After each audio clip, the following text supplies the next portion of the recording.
Ferrand, sur Europe 1, au cœur de l'histoire. Et c'est un des tabous de la culture nationale que Franck Ferrand a choisi d'aborder de front cet après-midi sur Europe 1. Bonjour Franck. Bonjour Julia, bonjour à tous. Nous allons en effet poser ou reposer cette question que certains jugent iconoclaste. Molière a-t-il écrit ses pièces lui-même? Avec cette interrogation subsidiaire, et si Pierre Corneille lui avait prêté main forte? Alors je sens que vous allez encore vous faire des amis. Ça se pourrait, oui. Ça se pourrait. Franck, ceux qui connaissent notre programme par cœur auront remarqué que ce débat était initialement prévu pour lundi. Mais oui Julia, seulement mon invité d'aujourd'hui était un peu souffrant, nous lui souhaitons un bon rétablissement et du coup c'est dès aujourd'hui que nous rouvrons ce grand dossier Corneille-Molière. Alors chers auditeurs qui nous écoutez, c'est le moment de poser vos questions par mail à l'adresse d'Europe 1, www.europe1.fr, mais aussi sur la page Facebook de l'émission qui s'appelle Au cœur de l'histoire. N'hésitez surtout pas, mon invité et moi sommes là pour vous répondre. –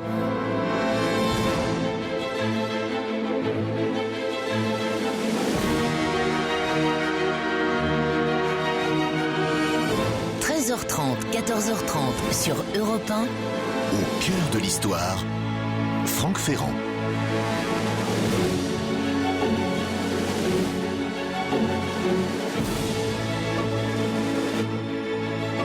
Je vous emmène à Rouen, au milieu du XVIIe siècle. Très grosse ville, Rouen, à l'époque, par son importance marchande, bancaire, juridique. Rouen est, après Paris, la deuxième ville du royaume de France. Son port fait l'admiration de l'Europe et sa foire, la fameuse foire Saint-Romain, tellement ancienne, est une des plus prestigieuses de tout l'Occident.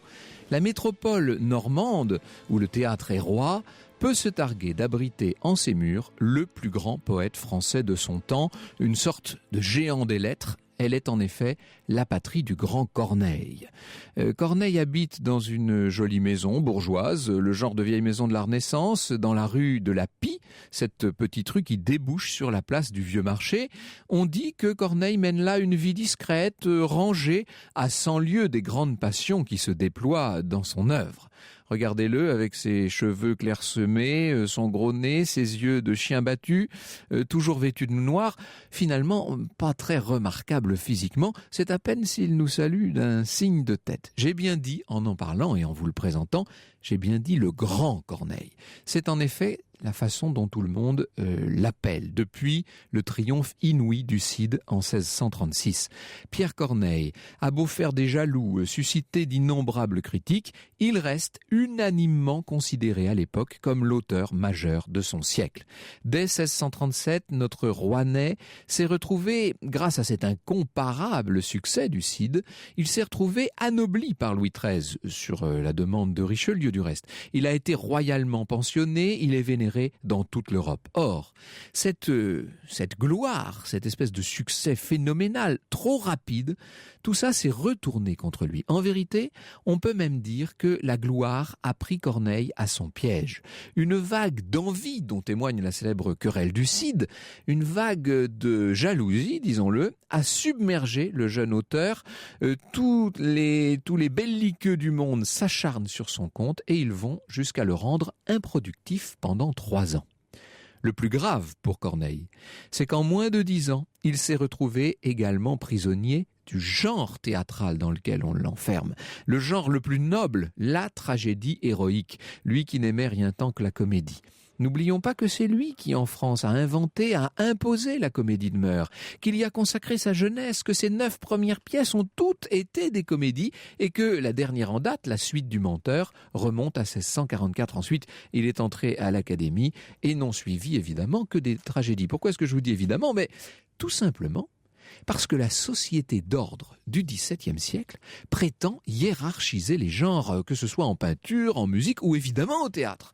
Aux grands dramaturges, on réserve forcément le domaine noble par excellence de la tragédie à l'antique. En dessous, juste en dessous, il y a la tragicomédie, puis loin derrière la comédie d'intrigue, les comédies familières de mœurs, de caractère, et puis encore tout à fait en bas, le genre vil, réputé très ordinaire, de la farce. Comment, dans ces conditions, l'auteur de ces grandes tragédies peuplées d'empereurs et de saintes, comment Corneille pourrait-il encore endosser la paternité de rigolade pour les bourgeois? Seulement voilà, Corneille, au fond de lui, aime la comédie. C'est même ce qu'il préfère. Comédie de circonstance, où l'auteur, au passage, peut toujours régler quelques comptes. Ces dames de l'hôtel de Rambouillet ont malmené en 1642 les vers de son sublime Polyeucte. Eh bien, après tout, pourquoi est-ce qu'on leur renvoyerait pas la monnaie de leurs pièces à travers une satire comique, comme Les Précieuses Ridicules ou Les Femmes Savantes? Là, vous me voyez venir, ça y est. Quant à ces messieurs dévots, qui l'ont accusé d'avoir mêlé dans la même pièce le sacré et le profane, comme il serait jouissif de les ridiculiser à travers la figure hideuse d'un faux dévot, dans le genre de Tartuffe, par exemple. Est-ce que ce ne serait pas, pour un poète injustement relégué, est-ce que finalement cette façon détournée de se moquer de ses ennemis ne serait pas un type de compensation, voire de vengeance masquée idéale? Encore faudrait-il que le secret soit bien gardé. Encore faudrait-il pouvoir monter de telles pièces sans sortir de l'ombre, les faire monter par un auteur inatteignable, un prête-nom qui bénéficierait ouvertement de la protection personnelle du souverain. Vous voyez où je veux en venir, évidemment. Pierre Corneille, et ça on ne le dit pas suffisamment, et à mon avis c'est une des clés de toute cette affaire, Pierre Corneille a un frère qui a près de 20 ans de moins que lui. Un frère qui est juriste comme lui, et qui comme lui est amoureux du théâtre. Il écrit des pièces, le fameux Thomas. Il aimerait bien se lancer à son tour, seulement au moment où il se sent prêt à publier à son tour des pièces sous son nom, son auguste frère fait déjà figure, on dirait nous aujourd'hui, de has-been. Pierre, qu'on appelle parfois Corneille l'aîné pour le distinguer, donc du petit Thomas, Pierre aurait besoin qu'on le secoue un peu. Il aurait surtout besoin qu'on le remette en selle. Nous sommes en mars 1658. Ça fait exactement 6 ans, 6 années que Corneille l'aîné s'est retiré du théâtre. 6 ans depuis l'échec de sa dernière tragédie en date, Pertharite. Pertharite, pièce assez oubliée, faut bien le dire. Et à l'époque, Pierre Corneille avait bien compris que le public s'était lassé. Voilà ce qu'il écrivait. « La mauvaise réception que le public a faite à cet ouvrage m'avertit qu'il est temps que je sonne la retraite. » Et il avait ajouté, durement lucide envers lui-même, « Il est juste qu'après 20 années de travail, je commence à m'apercevoir que je deviens trop vieux pour être encore à la mode. » Est-ce à dire que dans sa maison de la rue de la Pie, à Rouen, le vieux Corneille n'écrit plus? Non, c'est pas tout à fait ça. Il n'écrit plus officiellement de théâtre, mais il continue à faire des vers. De toute façon, il ne pourrait pas s'en empêcher. Vous savez, il fait des vers comme moi je respire. La vérité, et ça Thomas le sait mieux que quiconque, c'est que le vieux Corneille brûle de créer de nouvelles pièces. Depuis que la scène paraît le trouver trop vieux, il a jeté son dévolu sur la poésie religieuse. Il a traduit en vers l'imitation de Jésus-Christ notamment. Mais ne vous y trompez pas, et donc Thomas est très conscient de ça, si Pierre n'écrit plus de pièces, c'est par dépit seulement et non pas par lassitude. Pensez-vous. Dire que le théâtre ne le tente plus serait faux. Seulement après 6 ans de silence imposé par une série d'échecs, il aurait besoin donc qu'on lui offre une nouvelle chance. Vous voulez que je vous dise, le grand Corneille, victime du triomphe du Cid et de quelques autres pièces, a été statufié trop tôt dans cette figure du poète national. Alors quoi faire ? Thomas connaît les petites faiblesses de son frère et notamment, il connaît son penchant pour les jeunes actrices. Il sait notamment qu'il est proche, qu'il aime la troupe de Madeleine Béjart. Ce qu'il faut dire à ce sujet, c'est que le père de Madeleine Béjart travaillait autrefois pour le duc de Guise. Le duc de Guise, c'est le protecteur de Pierre Corneille. Vous voyez que tout ça forme en quelque sorte un cercle. Question, est-ce que c'est bien Thomas Corneille qui a contacté d'une manière ou d'une autre Madeleine Béjart et sa troupe à Grenoble aux environs de Pâques 1658 ? Ça, il faut reconnaître que c'est difficile de l'affirmer, mais c'est une hypothèse très probable.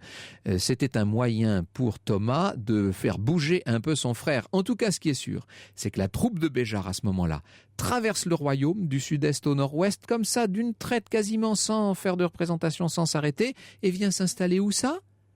À Rouen, au jeu de paume des Braques, c'est-à-dire juste au coin de la rue de la Pie, où habite, vous le savez maintenant, une certaine famille Corneille. Au cœur de l'histoire revient dans un instant sur Europe 1. Sur Europe 1, au cœur de l'histoire, s'intéresse aujourd'hui à l'affaire Corneille, Molière, Franck Ferrand. Alors vous avez bien compris la situation, Julia. D'un côté, vous avez un poète un peu vieux avant l'âge, on va dire, mais qui brûle de créer de nouvelles pièces. Pierre Corneille, et puis de l'autre une troupe exsangue mais néanmoins déterminée à tenter pour de bon l'aventure parisienne. Ça, je ne vous en ai pas trop parlé de cette troupe encore, celle de Madeleine Béjart, dans laquelle figure un certain Jean-Baptiste Poquelin, dit Molière.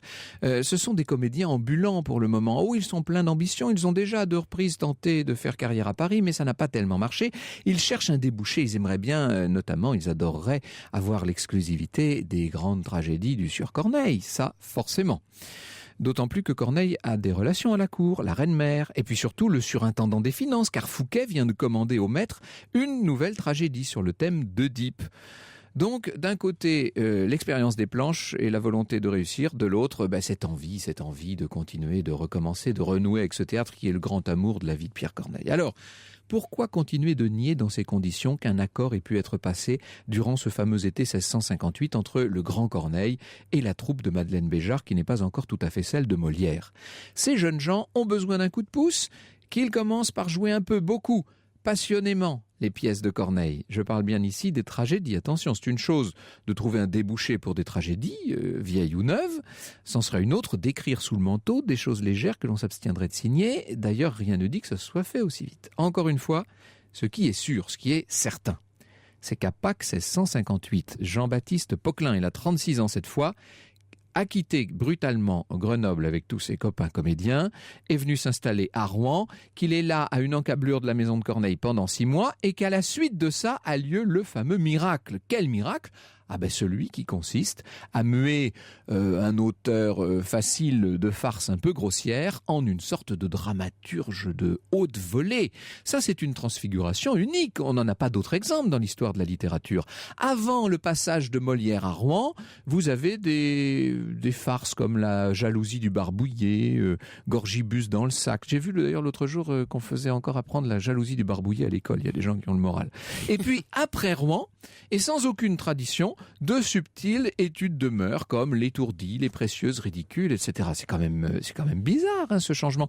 Émile Henriot, le grand critique et auteur, disait, je le cite, « Molière était un homme après tout, et j'aimerais savoir par quelle voie cet homme supérieur est devenu tel. Simplement, personne ne nous l'a encore dit, nous n'avons qu'à admirer les yeux fermés. » N'est-ce pas ce qu'on demande à des adorateurs ? Que de choses restent inexpliquées, poursuit Henriot. Passe encore pour les œuvres secondaires, mais les grandes, les immortels, Don Juan, Tartuffe, le misanthrope, Amphitryon, dans quelles conditions? Conçues de longtemps, ou longtemps portées ou écrites de verve, et sorties tout armées du front de ce Jupiter théâtral, on ne sait pas, on ne comprend pas, on s'étonne, et puis c'est tout. Pourtant, un constat aurait dû mettre la puce à l'oreille des spécialistes. C'est que lorsqu'en octobre, retour de Rouen donc, de retour à Paris et propulsé du jour au lendemain comédien ordinaire de Monsieur Frère Unique du Roi, lorsque Molière et ses comparses jouent pour la première fois au Louvre devant Louis XIV, la tragédie qu'ils interprètent se trouve être Nicomède, d'un certain Corneille, dites donc. Et 3 semaines plus tard, devant le même public, ils vont donner cette fois, après les précieuses ridicules enlevées de rideau, Cinna, du même Corneille. Un Corneille qui, du reste, a fait en même temps que le voyage de Paris, parce qu'il avait besoin de rencontrer Fouquet. Je vous ai dit que le surintendant Fouquet était alors son nouveau protecteur. Molière et la troupe vont enchaîner avec Héraclius, Hérodogune et la mort de Pompée, tout ça de Corneille. C'est pas moi qui le dis, c'est Georges Couton qui dirige l'édition de Molière dans la Pléiade et qui reconnaît lui-même, je le cite, « L'obstination de Molière à jouer du Corneille est frappante. Il reprend des pièces anciennes, il monte des pièces nouvelles. Tout se passe comme si, avec une obstination digne d'un meilleur succès, il avait voulu se faire l'interprète de Corneille, voire s'imposer à Corneille comme son interprète. Or, désormais, Molière va jouir de la faveur du roi. Ça lui vaut un appui incomparable, mais ça lui vaut aussi une cascade de commandes à satisfaire. Ok, Cœur de l'Histoire ouvre cet après-midi sur Europe 1 le dossier Corneille, Molière, Franck Ferrand. Et oui, depuis leur passage à Rouen chez les Corneille, Molière et ses compagnons sont devenus les comédiens à la mode. Ils sont devenus tout simplement les comédiens du roi. Les commandes pleuvent. Il faut fournir un travail considérable. Et évidemment, Molière aurait bien besoin qu'on lui donne un coup de main.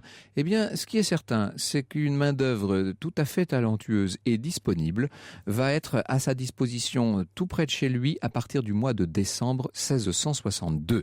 En effet, ça c'est une chose qu'on ne dit pas suffisamment, mais le grand Corneille, avec sa femme et son frère Thomas, finissent par accepter de quitter la ville de Rouen. Il faut savoir que Pierre Corneille a toujours vécu à Rouen, même à l'époque où le fait d'habiter à Paris aurait pu faciliter son entrée à l'Académie française. Il avait refusé de quitter sa ville natale. Et bien là, il quitte Rouen et il s'installe à Paris, chez le duc de Guise justement, autant dire à quelques pas du domicile de Molière, rue Saint-Thomas du Louvre. C'est la première fois de sa vie, à 56 ans, je dis bien la première fois, que Corneille quitte la rue de la Pie. Et jusqu'à quand est-ce qu'il va rester comme ça à Paris ? Eh bien, je vous le donne en mille, jusqu'en 1673, autrement dit, jusqu'à la mort de Molière. Cela vous paraît peut-être trop beau pour être vrai, en tout cas, c'est la vérité. Et si quelqu'un peut me dire ou affirmer le contraire, alors là, je suis très curieux de l'entendre et je suis ravi, Julia, que vous ayez conseillé à nos auditeurs de nous envoyer des messages. Une chose que l'on ne dit pas souvent non plus, c'est qu'à 2 reprises, la loi du silence sur la collaboration entre Corneille et Molière, cette loi du silence a été rompue. La première indiscrétion, elle a été commise par l'éditeur Quinet au moment de l'édition du Dépit amoureux. C'était en 1662. Quinet adresse son édition à un haut magistrat et il lui présente la pièce comme étant, je le cite, « de l'auteur le plus approuvé de ce siècle ». Vous n'allez pas me dire que Molière, chef de troupe, comédien, qu'on n'a jamais vu une plume à la main, était l'auteur le plus approuvé de son siècle en 1662. C'était évidemment Corneille, l'auteur le plus approuvé de son siècle. Mais il y a plus probant encore. Là, on est en 1671, au moment de la création de Psyché. Il faut savoir que, vous savez que Psyché est écrit en collaboration et que tous les intermèdes musicaux ont été conçus par Philippe Quinault. Or, Quinault entend bien que son nom figure en en-tête. Et donc, il va falloir faire une préface pour expliquer. Et là, c'est Molière qui cette fois tient la plume. Je cite « Cet ouvrage n'est pas tout d'une main. Monsieur Quinault a fait les paroles qui s'y chantent en musique à la réserve de la plainte italienne. Monsieur de Molière a dressé le plan de la pièce et réglé la disposition, où il s'est le plus attaché aux beautés et à la pompe du spectacle qu'à l'exacte régularité. Quant à la versification, ça je n'invente pas, c'est écrit noir sur blanc, il n'a pas eu le loisir de la faire entière. Le carnaval approchait et les ordres pressants du roi qui se voulait donner ce magnifique divertissement plusieurs fois avant le carême l'ont mis dans la nécessité de souffrir un peu de secours. Qu'en termes élégants, ces choses-là sont dites. Ainsi, conclut la préface, il n'y a que le prologue, le premier acte, la première scène du deuxième acte et la première scène du troisième dont les vers soient de lui Molière. Monsieur Corneille a employé une quinzaine au reste, et par ce moyen, Sa Majesté s'est trouvée servie dans le temps qu'elle avait ordonné. Et voilà comment la vanité de Quinault aura eu raison de la discrétion de Corneille. Pour une fois, le maître est dévoilé. En vérité, il pouvait d'autant mieux accepter d'apparaître ici que la pièce est inoffensive. On est loin là des précieuses ridicules et encore plus de Tartuffe. Ça n'attaque personne, ça ne met pas dans la difficulté de signer une pièce pareille. Encore la pièce pouvait-elle paraître excessivement sentimentale sous la plume du grand tragédien. D'ailleurs, son neveu Fontenelle, beaucoup plus tard, écrira dans sa vie de Monsieur de Corneille qu'ayant écrit Psyché, je cite, « à l'ombre du nom d'autrui », son oncle s'y est abandonné à un excès de tendresse dont il n'aurait pas voulu déshonorer son nom. J'entends renacler les sceptiques. « Oh oui, je vous entends. Allez, bon, va pour Psyché. » Mais tout de même, si Corneille avait travaillé pour Molière en dehors de cette pièce-là, on retrouverait sous le nom de Molière des thèmes, des noms, des références estampillés Corneille. Eh bien, encore une fois, c'est le cas. Il y en a des dizaines. Il suffit d'aller consulter n'importe quel texte de Molière pour se rendre compte que les ressemblances avec ceux de Corneille sont frappantes. Elles sont tellement importantes, ces ressemblances, qu'elles ont fait l'objet d'études scientifiques et linguistiques, lexicales et grammaticales très poussées, très avancées. Et j'ai à ce propos du nouveau à vous dire, car depuis quelques jours maintenant, on dispose sur cette affaire d'éléments tout à fait nouveaux et nous les évoquerons tout à l'heure en compagnie du plus grand spécialiste de la question, Denis Boissier en personne, qui est avec moi dans ce studio et qui piaffe de répondre à toutes les objections qu'on a l'habitude de lui adresser. Ainsi donc, outre la joie d'écrire de nouvelles comédies et la satisfaction de solder ses vieux comptes sans prendre de risques, Corneille a pu trouver beaucoup d'intérêt à écrire pour Molière. Il a pu trouver notamment un intérêt matériel. Ça aussi, nous aurons l'occasion d'y revenir en temps utile. La collaboration discrète va continuer pendant très longtemps. Je n'entre pas dans les détails, nous y reviendrons après le flash de 14h. Ce qui est important et ce qu'il faut préciser, c'est que Corneille, le roi né, n'est-ce pas, à aucun moment n'a eu intérêt à revendiquer cette collaboration avec Molière. Ces comédies étaient des comédies indignes d'un grand tragédien qui s'était hissé sur les plus hautes marches. Je vous l'ai dit, cette paternité n'apportait rien à sa gloire, même elle risquait de la desservir et elle le mettait, vous l'avez compris, en danger face aux puissances attaquées. Corneille, s'il a bel et bien écrit une grande partie des pièces de Molière, et vous verrez même qu'il a écrit encore bien d'autres choses, est incontestablement le grand auteur français. Il est notre Dante, notre Shakespeare, notre Cervantes. Les Français avaient sous les yeux un grand génie de la littérature universelle. Ils l'ignoraient. Ce maître s'appelait Pierre Corneille. –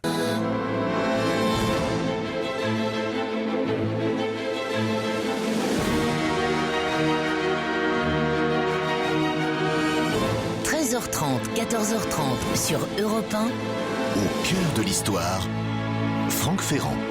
L'affaire Molière aux éditions Jean-Cyril Godefroy, c'est le titre du livre de Denis Boissier qui est votre invité sur Europe 1, Franck Ferrand. Et oui Julia, or Denis Boissier a écrit bien d'autres choses que cette affaire Molière. Vous êtes à combien de pages à peu près, Denis Boissier, de textes sur l'affaire Corneille-Molière ? Bonjour à vous, je vais être un peu imprécis, disons 2500. 2500. Et vous êtes par ailleurs l'animateur d'un site, un site internet qui est devenu un must pour tous les amateurs d'énigmes historiques. Je vous laisse le citer.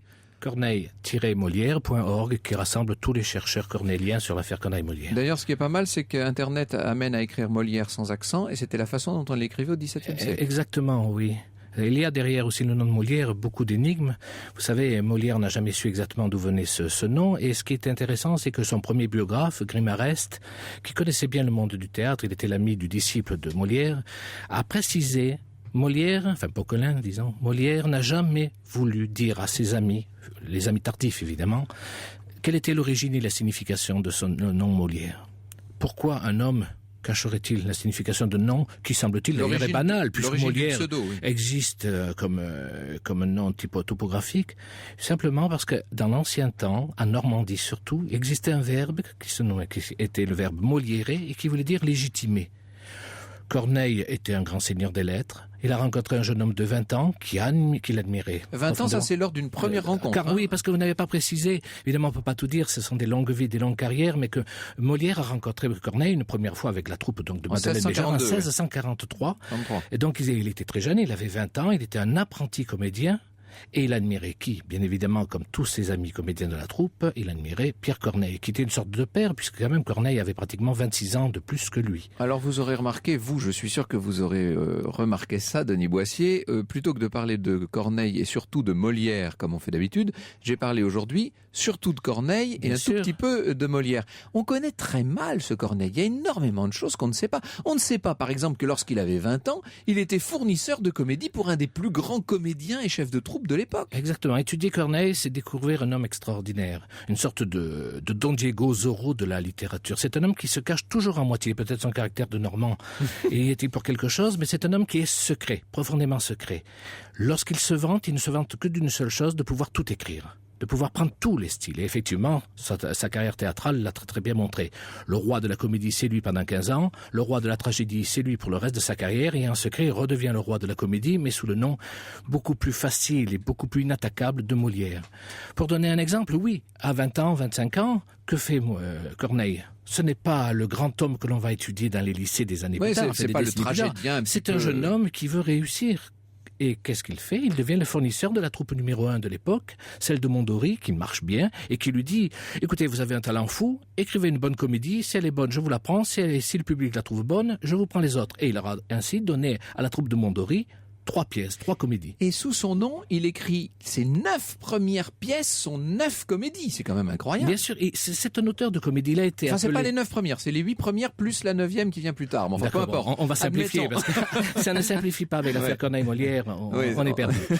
Donc, oui, cet homme-là a toujours écrit des comédies. D'abord parce que, comme il a écrit dans une lettre vraiment privée... On parle bien de Corneille. Pour les gens qui prendraient en cours, on croirait qu'on parle de Molière. Bien sûr, on parle là du tragédien Corneille, qui est d'abord un auteur de comédie, qu'on appelait d'ailleurs le poète comique de son siècle. Et Le Menteur a été le plus gros succès de son temps. Le Menteur, c'est son avant-dernière comédie. Exactement. Et tous les moliéristes vous diront que Le Menteur préfigure totalement le style que va développer Molière donc 20 ans plus tard, ou si l'on préfère, le style que va reprendre 20 ans plus tard Corneille sous le nom de Molière. On a une image complètement fausse de Corneille, notamment on imagine très bien Corneille traduisant l'imitation de Jésus-Christ en vers, mais on oublie qu'il a aussi eu des œuvres érotiques. Alors, premier exemple, il traduit l'imitation. On se dit, ben voilà, un auteur pieux. Et c'est ainsi d'ailleurs qu'on le présente encore de nos jours aux lycéens, un auteur pieux, dont finalement sentencieux, dont finalement triste mine. Un peu grenouille de bénitier quand Exactement, même. Donc pas intéressant. Et au contraire, Molière a toutes les vertus. Or, pourquoi Corneille a écrit? Évidemment parce que autour de lui, les gens riches étaient tous pieux, dont il ne pouvait pas, en tant que bourgeois, se permettre de ne pas l'être. Il a été libertin, mais toujours évidemment caché. C'est le monsieur tranquille de la résistance morale, Corneille. Non, tout simplement, il écrit... On retiendra la formule. Ouais. Il écrira des traductions pieuses pour la bonne raison, c'est ce qui était le payé le mieux de son temps. Et quand ça marchait, on pouvait être assuré d'avoir un énorme public, celui des dévots. Mais de là à croire que Corneille était dévot, il y a une grosse marche. Et lorsqu'on étudie ce qu'on ne fait plus aujourd'hui, puisque à nouveau Corneille est toujours triste, donc pas la peine d'étudier dans le détail son œuvre, et là, grave erreur, c'est un auteur de textes érotiques. Toutes ces comédies sont crues. Il est vraiment mais il est même allé plus loin. Il a carrément écrit l'occasion recouvrée. Là, on est carrément dans le salace. On n'en est pas 100% sûr, mais ce qui est certain, c'est que des gens très bien placés de son temps l'ont accusé, ce qui prouve bien qu'il y a quelque chose, l'ont accusé d'avoir effectivement écrit le texte pornographique de son temps. Et lorsqu'on l'étudie, lorsqu'on voit la qualité du style et tout, on peut se poser beaucoup de questions. Allez-y. Alors oui, pardon. Par ailleurs, on nous dit, vous savez, Corneille n'a jamais ne pouvait pas condescendre à collaborer comme ça avec d'autres. Mais il a passé sa vie, dites-vous, à le faire. Il a collaboré avec tout le monde, avec le cardinal de Richelieu, ça évidemment. Voilà la seconde grande étape de sa vie, qui a bien préparé d'ailleurs un jour à sa collaboration avec Molière. C'est tout simplement, il a rencontré quelqu'un de très très puissant, qui était cardinal de Richelieu, qui rêvait d'être un grand auteur, qui ne pouvait pas l'être pour diverses raisons, intellectuelles et disons, oui, manque de temps. Et il a donc travaillé pour lui, ça on le sait, et il a travaillé aussi pour l'intendant richissime de Richelieu, Desmarets de Saint-Sorlin. Absolument. Et il est important de voir qu'en plus, Desmarets de Saint-Sorlin, qui détestait écrire des comédies, et qui d'ailleurs les reniera plus tard, a écrit, semble-t-il, la pièce la plus célèbre de son temps comédie après Le Menteur de Corneille, qui est Les Visionnaires. Or, Pierre-Louis a montré, et je me suis permis moi aussi de suivre les travaux de Pierre-Louis et d'avancer un peu, effectivement, il y a beaucoup de chances pour que Corneille soit derrière la pièce des Visionnaires. On retrouve 80% de cette thématique. Pour ceux qui ne m'auraient pas entendu déjà déblatérer sur le sujet, je rappelle, et c'est pour ça que vous citez Pierre-Louis, que c'est Pierre-Louis, en 1919, donc le grand auteur Pierre-Louis, par ailleurs, l'auteur des chansons de Bilitis. Bien sûr, non seulement poète, mais aussi un érudit. Et très grand érudit, un des plus grands connaisseurs qu'on ait jamais connu du XVIIe siècle. Pierre-Louis a lancé ce pavé dans la mare en 1919, en disant, eh bien, en fait, c'est Corneille qui a écrit un certain nombre des pièces de Molière. Alors ça a fait depuis beaucoup de bruit. Celui qui a ressorti l'affaire au tout début des années 1990, et je le salue très chaleureusement s'il nous écoute, c'est évidemment Hippolyte Wouters. Et à la suite d'Hippolyte Wouters, un certain nombre d'érudits, de spécialistes se sont penchés sur le sujet. Vous êtes évidemment leur chef de file, Denis Boissier, mais nous allons voir qu'il y a aussi parmi ces gens des linguistes qui ont fait avancer et considérablement avancer la question. Franck Ferrand sur Europe 1, au cœur de l'histoire. Jusqu'à 14h30 sur Europe 1, nous sommes au cœur de l'affaire Corneille-Molière, Franck. Vous vous rendez compte, nous avions le plus grand des auteurs dramatiques, en tout cas français, et nous l'ignorions parce que tout le monde pense, et dit encore pour une immense majorité des leaders d'opinion, comme on dit, que Corneille est un tragédien, point final. On oublie les comédies qu'il a signées sous son nom, et surtout, ce qui est beaucoup plus étonnant, on oublie l'immense quantité de textes qu'il n'a pas signés, qu'il a laissé endosser par d'autres, au premier rang desquels figure évidemment le célèbre Molière. Alors pour redresser ce tort et pour nous remettre sur le droit chemin, nous avons invité aujourd'hui Denis Boissier. Alors Denis, nous avons évidemment beaucoup, moi je l'ai fait ici à cette antenne, je l'ai fait souvent dans des conférences, dans des livres, etc. On avance beaucoup d'arguments biographiques et historiques. C'est-à-dire que quand on prend la biographie de Molière et la biographie de Corneille, on se rend compte qu'il y a un nombre de coïncidences. C'est ce que j'ai essayé de raconter dans la première partie de cette émission, colossal. Mais il y a un autre biais également, il y a un autre moyen d'aborder la question, c'est par le biais du style lui-même. C'est-à-dire que lorsqu'on écoute, on va passer, peut-être pas les extraits entiers, mais juste des tout petits morceaux. Je vais vous faire écouter la musique en quelque sorte d'Horace, par exemple, de Corneille. Mais as-tu vu mon père? Et peut-il endurer qu'ainsi dans sa maison tu t'oses retirer? Ne préfère-t-il point l'État à sa famille? Ne regarde-t-il point Rome plus que sa fille? Enfin, notre bonheur est-il bien affermi? T'a-t-il vu comme gendre ou bien comme ennemi? Il m'a vu comme gendre, avec une tendresse qui témoignait assez une entière allégresse. Mais il ne m'a point vu par une trahison indigne de l'honneur d'entrer dans sa maison. Voilà, alors on aimerait entendre toute la scène, cette scène du premier acte d'Horace. On écoute maintenant la musique, si je puis dire. Vous allez voir, pas si différente, de Tartuffe, signée Molière cette fois. Non, madame, non! Ceci doit se répandre! J'étais en cet endroit, d'où j'ai pu tout entendre. Et la bonté du ciel m'y semble avoir conduit pour confondre l'orgueil d'un traître qui me nuit, pour m'ouvrir une voie. À prendre la vengeance de son hypocrisie et de son insolence, à détromper mon père et lui mettre en plein jour l'âme d'un scélérat qui vous parle d'amour. Non, Damis, il suffit qu'il se rende plus sage et tâche à mériter la grâce où je m'engage. Puisque je l'ai promis, ne m'en dédites pas. Ce n'est point mon humeur de faire des éclats. Une femme se rit de sottise pareille et jamais d'un mari n'en trouble les oreilles. Vous avez vos raisons pour en user ainsi. Mais pour faire autrement, j'ai les miennes aussi. Alors on a évidemment un ton différent, parce que dans un cas on est dans une tragédie, dans l'autre dans une comédie. On a des vers, vous allez me dire les Alexandrins, tous les Alexandrins se ressemblent. Erreur! Les Alexandrins sont très différents d'une pièce à l'autre. Et ce qui est étonnant, Denis Boissier, c'est que lorsqu'on compare les textes d'une manière scientifique, on se rend compte d'une très grande proximité. C'est ce qu'a fait Dominique Labbé. Il faut parler de ces travaux-là. Oui, en 2001, Dominique Labbé, qui cherchait à l'Institut grenoblois, a pratiqué sur le corpus cornéen Molière toute une analyse syntaxique et lexicale grâce aux statistiques appliquées aux lettres. Et le résultat a été que les 16 principales pièces de Molière étaient signées de la main de Corneille, si on en croit l'ordinateur qui n'a pas de parti pris.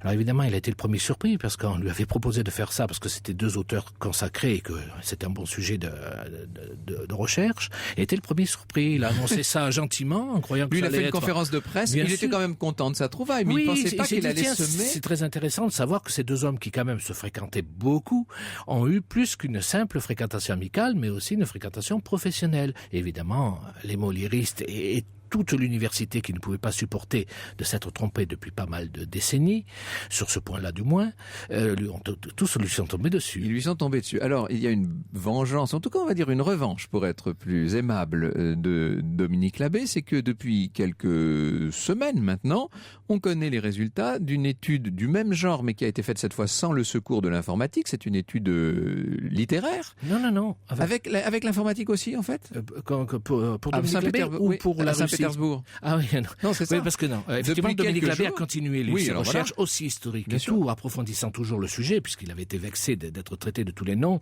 alors qu'il était simplement comme bon scientifique. Et donc, depuis 2008-2009, des scientifiques de l'université de Saint-Pétersbourg, et on a eu les résultats là, ont appliqué une méthode statistique différente de celle de Dominique Labbé, mais complémentaire finalement, en disant rivale et complémentaire, n'étudiant pas cette fois le champ lexical comme Dominique Labbé, mais la syntaxe dire, syntaxe alors, proprement dit. pour les gens qui ne seraient pas familiers de toutes ces questions littéraires, ce qu'on appelle le champ lexical, ce sont les mots employés pour parler clair. Et le couplage des mots. Et le couplage, la façon dont ils sont assemblés. Voilà, personne n'assemble les mots de la même façon. Et la syntaxe, c'est la façon dont les phrases sont formées et Voilà, conduites. c'est la morphologie même C'est des ça. phrases. C'est, disons, peut-être plus poussé par certains aspects que celle de Dominique Labbé, quoique les C'est-à-dire résultats que- sont à peu près les Alors, mêmes. pour parler clairement, lorsqu'on demande à un ordinateur et à un programme très sophistiqué, Oui, ce sont des naturellement, algorithmes très lourds. Oui. de comparer les champs lexicaux de Corneille et ceux de Molière, on se rend compte qu'il y a identité absolument incroyable. C'est décillant. L'ordinateur rend des chiffres hallucinants. Oui. Et lorsque, des années plus tard, des chercheurs russes demandent, alors là, cette fois, non pas à l'ordinateur, mais à leur propre modèle, La linguistique mathématique, oui. mathématique, de comparer les structures, les formations de phrases d'une œuvre et celle de l'autre, Oui. même chose, ils arrivent aux mêmes conclusions, ils nous disent, c'est le même Ah oui. auteur. L'auteur de cette nouvelle recherche, le professeur Marusenko, est théoricien aussi de la doctrine de la reconnaissance des formes, donc qui est une science statistique appliquée en Russie pour à peu près tout. Et donc, ne tenant pas compte du tout des résultats de la technique de Labbé, ont essayé avec la leur de technique de voir ce que ça donnait. Et ils ont obtenu pour les pièces essentielles versifiées, ils ont travaillé que sur les pièces versifiées, les grandes pièces donc de Les Molière. pièces en verre, oui. Exactement, c'est pour cela qu'ils ont travaillé, parce que c'était les plus célèbres, autant travailler sur un bon corpus. Ils se sont aperçus que l'ordinateur leur donnait un résultat de 95%, ce qui est énorme. À partir de 60 déjà, on avance bien dans toutes les branches de la littérature. Pour Corneille, on pouvait évidemment espérer encore plus, et ils ont obtenu 95%. Donc, Alors, Tartuffe est bien de monsieur Pierre Corneille. D'ailleurs, écoutez, n'importe quel lecteur qui veuille bien travailler sur le substrat de ces pièces-là va s'apercevoir que ces pièces font allusion à des doctrines, à des théories, à des lectures, À des références. à des références que Corneille avait, parce qu'il avait une énorme bibliothèque et que c'était un érudit. Or, Jean-Baptiste Poquelin, qui était un comédien admirable, si vous voulez, avait une bibliothèque de 226 ouvrages, à une époque où le moindre bon bourgeois en avait 5000. 15 000 pour les gens fortunés. Celle de Corneille faisait rêver Boileau, pour vous dire. Donc cet homme-là qui n'avait même pas un atelier, même pas un bureau pour écrire. On n'a pas retrouvé de bureau dans les deux maisons de Molière. Donc cet homme-là aurait toute la culture, tous les tics techniques et stylistiques de Pierre Corneille, alors qu'il est quand même avant tout un farceur et un comédien du roi. Dès lors, on se pose une question. On se dit si la biographie des deux, si l'histoire, si la linguistique, si tous les éléments par A plus B depuis tant d'années apportent tant de preuves en faveur de la patte de Corneille derrière l'œuvre de Molière, d'où vient-il qu'actuellement la quasi-totalité de nos contemporains continue à croire que Molière a écrit ses propres pièces? Jusqu'à 14h30 sur Europe 1. Plongez au cœur de l'histoire avec Franck Ferrand. Et aujourd'hui, sur Europe 1, l'affaire Corneille-Molière. Bonne nouvelle, nous avons en ligne une sommité des planches françaises. Jean-Laurent Cochet est comédien, bien sûr, metteur en scène, chef de troupe et professeur d'art dramatique. C'est vous dire l'importance de ses avis en matière de théâtre. Bonjour, cher maître. Bonjour Franck, ça va bien? Mais ça va très bien, et ça va surtout très bien lorsque j'apprends que vous êtes de plus en plus campé sur vos positions concernant notre affaire Corneille-Molière. Ah oui, fermement. Et maintenant, je ne prends plus la peine quand par hasard des gens paraissent difficiles à convaincre et font les sceptiques, etc. Je ne donne plus tous les détails que l'on a maintenant. On connaît Et Dieu très de choses. sait qu'il y en a, on vient de le voir là, quand Et même. Dieu sait qu'il y en a. Et je leur dis simplement, pour moi, c'est vraiment une question de conviction personnelle. L'autre matin encore, j'écoutais un élève qui me donnait une scène de Don Luis dans Don Juan, et je me disais, mais comment, même moi, plus tôt encore que je ne l'ai fait, Eh oui. n'ai-je pas pu me rendre compte qu'il y a deux auteurs, c'est évident, et on ne peut pas aller là contre. Quand vous parlez, vous, à vos élèves Oui. de cette affaire, comment réagissent-ils? J'imagine qu'ils ne sont quand même pas tous d'accord. Si l'on ose n'être pas d'accord avec Jean-Laurent Cochet. Oui. Non, il y a, comment vous direz, il va quand même falloir avouer une chose, c'est que même parmi mes élèves, qui sont des gens très bien, ils viennent de tas de milieux différents, mais sont des gens très bien, d'un bon esprit, etc., il y a ceux, osons le dire, qui s'en foutent. Eh oui. Et malheureusement, ça c'est une chose qu'il y a pas seulement chez eux, mais chez d'autres personnes. On s'en était parlé, vous vous souvenez, il y a ceux Bien pour sûr, qui oui. tout ça, N'a pas tant d'importance. peut-être, oui, non, je ne sais pas. Il y en a quelques-uns, je suis en parfait désaccord, on en parle souvent justement amicalement bien sûr, avec Arnaud Denis, mon metteur en scène des Femmes Savantes. Oui. Je le tétille beaucoup avec ça parce que lui, il veut rien entendre. Il veut pas se laisser convaincre. Pour lui, c'est rabaisser Molière que de vouloir. Je dis non, pas du tout. Ça n'a rien à voir. Au contraire, c'est les mettre l'un et l'autre à leur place. Mais sinon, dans l'ensemble, oui. Et c'est rendre à Corneille toute l'immense importance qui doit être la sienne Bien au sûr. cœur des lettres françaises. Mais bien sûr, et qu'il n'a toujours pas. C'est le grand auteur du XVIIe. Ça ne retire rien à ce qu'a été Molière. Mais bien sûr que c'est pour Corneille que c'est important. Est-ce que vous pensez qu'un jour les mentalités vont évoluer et qu'on finira par reconnaître ce qui est ? Oh, écoutez, je le souhaite tellement. Je n'ose pas être trop optimiste. C'est dans ma nature. Bon, c'est une espèce de vice chez moi. C'est une superstition. Oui, mais étant donné ce qui nous entoure, étant donné... j'ose pas trop espérer. Si ce n'est que je continue, en ce qui me concerne, absolument ma démarche. Pour moi, c'est tellement évident, de plus en plus... dans tout le travail que je fais sur Molière, justement, puisqu'il faut continuer à l'appeler comme ça. Non, quoique maintenant j'ai réussi au cours, vous voyez qu'ils sont de bons adeptes, on dit Corneille-Molière. Ce qui est un véritable pas. Merci oui. beaucoup Jean-Laurent Cochet de nous avoir transmis avec tant de cœur votre conviction. Merci beaucoup. Au revoir. Franck Ferrand sur Europe 1, au cœur de l'histoire. Et je n'ai pas le temps de la prendre au téléphone, mais je salue Armel qui nous envoie donc un mail et qui nous dit que à 14h, il n'y avait qu'un seul fait historique dans l'émission. Tout le reste, en gros, c'était du roman policier. Alors, j'espère qu'à 14h26, Armel, vous avez entendu beaucoup de faits historiques. Et si vous n'en avez pas assez, vous pouvez en trouver des centaines, et je dis bien des centaines, sur le site corneille-molière.org, animé par 1000 pages, me dit Denis Boissier. D'ailleurs, vous avez traduit pour le site les conclusions de l'étude russe. Toute l'étude, 70 pages traduites en français du professeur Barusenko et de Elena Rodionova.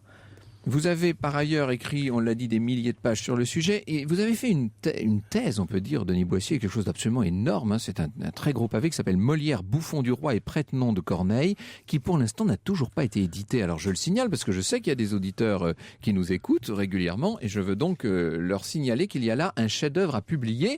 Vous en avez d'ailleurs fait un résumé en 300 pages qui s'appelle Tout savoir sur l'affaire Corneille-Molière. Oui, notre public, oui, pour penser à tout le monde. Un mot simplement, et promettez-moi d'être court parce qu'après il va falloir que nous rendions l'antenne, mais vous me disiez là juste hors antenne pendant la publicité que Boileau avait un peu dévoilé le poteau rose. Tenez, cette dame qui voulait un fait historique, voilà. On va essayer Armel, que nous saluons très chaleureusement. Bonjour madame, je vais essayer d'être très précis. Vous savez que Boileau a écrit une satire à Monsieur de Molière en 1664, qu'il n'a d'ailleurs pas osé signer, car on ne pouvait pas s'attaquer au bouffon du roi. Et il dit de moi, Boileau, vous le savez, ce fameux passage, rare et fameux esprit, dont la fertile veine ignore en écrivant le travail et la peine. Je passe un peu pour qui Apollon tient tous ses trésors ouverts et qui sait à quel coin se marquent les bons vers. Voilà, c'est parfait. On se dit, Boileau vante Molière. Il montre bien à tout le monde le talent extraordinaire de Molière. Nous sommes d'accord, tous les moliéristes le disent ainsi. Bon, en cherchant bien, j'ai exhumé un texte de Boileau avec son secrétaire Le Verrier qui dit exactement ceci, je cite, « L'auteur donne ici à son ami une facilité de tourner un vers et de rimer que son ami n'avait pas. Mais il est question de le louer et de lui faire plaisir. Voilà qui est clair, me semble-t-il. » Voilà, qui est clair. Merci beaucoup, Denis Boissier. Merci à toute l'équipe, à Lorena, à Guillaume, à Nicolas. Et on se retrouve évidemment lundi, nous, Julia. Avec grand plaisir.